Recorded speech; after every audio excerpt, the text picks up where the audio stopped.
नमस्कार। मैं हूँ मार्स क्लासेस से आपका मार्गदर्शक मिश्रा। और आज जो है हम लोग चर्चा करने वाले हैं आपके मार्गदर्शन को लेके। ऐसे विद्यार्थी जो 10th क्लास में हैं या 8th 9th क्लास में हैं, उनके लिए जो है आज का वीडियो बहुत ही महत्वपूर्ण है। तो आज का जो डिस्कशन है हमारा NTSE के ऊपर से है। National talent search exam. इसका फुल फॉर्म क्या होता है? नेशनल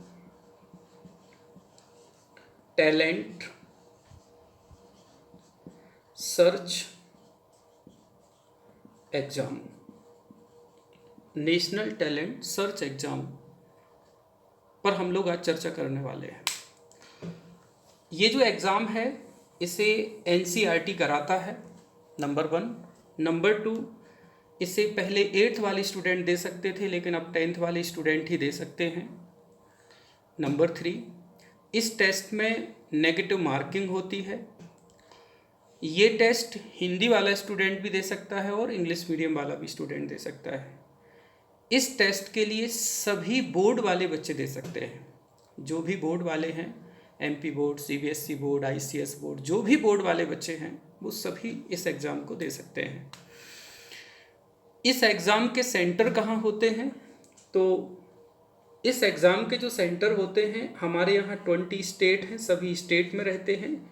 और 8 जो हमारे UT हैं, यूनियन टेरिटरी हैं, वहाँ पर भी इसके सेंटर बनाए जाते हैं। मतलब क्या है कि पूरे भारत में इस एग्ज़ाम के सेंटर आते हैं। ठीक है।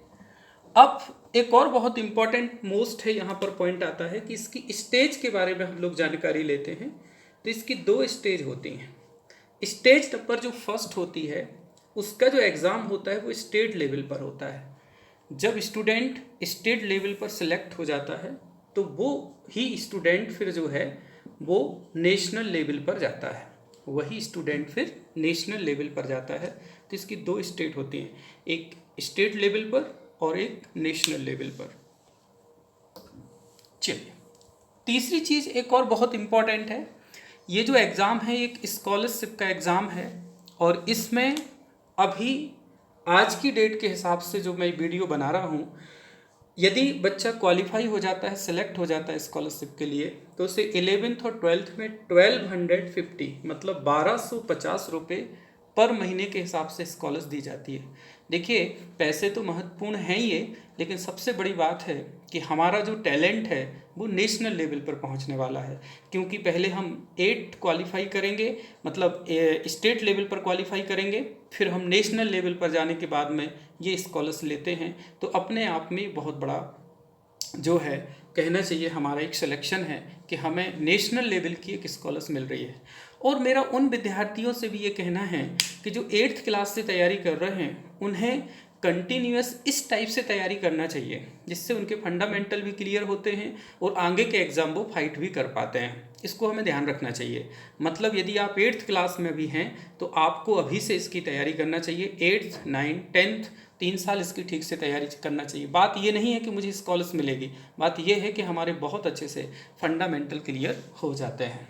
चलिए, एक और बहुत इम्पॉर्टेंट पॉइंट है कि बच्चों ने एक्चुअल यही कहा था कि सर इसका एग्ज़ाम पैटर्न क्या होता है। तो हम इसके एग्ज़ाम पैटर्न की बात करते हैं जिसे हम EP कहते हैं। तो इसमें जनरली जो है 2 पेपर होते हैं। और एक चीज़ और बता दें कि पेपर नंबर फर्स्ट होता है और एक पेपर नंबर 2 होता है। ईच पेपर के लिए 120 मिनट का टाइम मिलता है। 120 मिनट का टाइम मिलता है। मतलब टोटल यदि हम देखें तो 240 मिनट का आपको टोटल टाइम मिलेगा। 2 पेपर होते हैं। जो इसका फर्स्ट पेपर होता है, हम उस पर भी चर्चा कर रहे हैं कि फर्स्ट पेपर क्या होता है। तो जो फर्स्ट पेपर होता है वो MAT के नाम से जाना जाता है और जो सेकंड पेपर होता है वो सेट के नाम से जाना जाता है। इसका हम लोग फुल फॉर्म भी देख सकते हैं। तो मेंटल एप्टीट्यूड टेस्ट होता है। और जो मेंटल एप्टीट्यूड टेस्ट होता है इसमें क्वेश्चन किस प्रकार से आते हैं, वो बहुत ही महत्वपूर्ण है।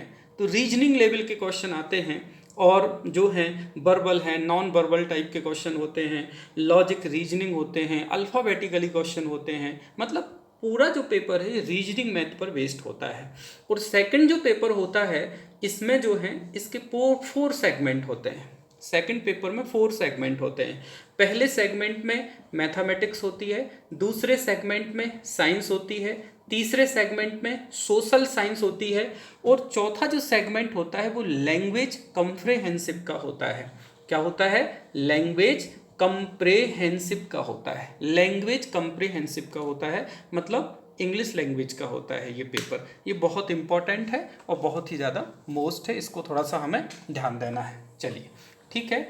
और एक चीज़ और यहाँ पर कहना चाहते हैं कि एग्ज़ाम की तैयारी या एग्ज़ाम फॉर्म तो हर एक स्टूडेंट ही डालता है कि चलो भाई हम डाल देते हैं, देखते हैं क्या होता है। देखिए टाइम 10th लेवल पर फिर निकल चुका होता है, इसलिए हमें इनकी तैयारी जो है वो पहले से करना चाहिए, वो पहले से इस पर काम करना चाहिए। दूसरी चीज़ एक और बड़ी इम्पोर्टेंट और मोस्ट है कि अगस्त में इसके फॉर्म और रजिस्ट्रेशन ओपन होते हैं, इसको भी थोड़ा सा ध्यान देना है। नवंबर में इसकी फर्स्ट स्टेज होती है, नवंबर में इसकी फर्स्ट स्टेज होती है, और जाके जो है मई में इस समय इसकी जाके वो सेकंड स्टेज होती है नेशनल लेवल पे। लेकिन इस बार कोरोना कोविड-19 के कारण किसी कारण बस अब ये पोस्टपोन कर दिया है, वो आगे ये एग्ज़ाम होगा। तो ये ध्यान रखें और इस पर जो है एक बेस बना के तैयारी करें। 1250 इम्पॉर्टेंट हैं भी और नहीं भी, दोनों चीज़ें हैं, लेकिन इम्पॉर्टेंट ये है कि हम अपने आप को नेशनल लेवल पर कैसे प्रेजेंट कर सकते हैं। Thank you very much. जय हिंद, जय भारत।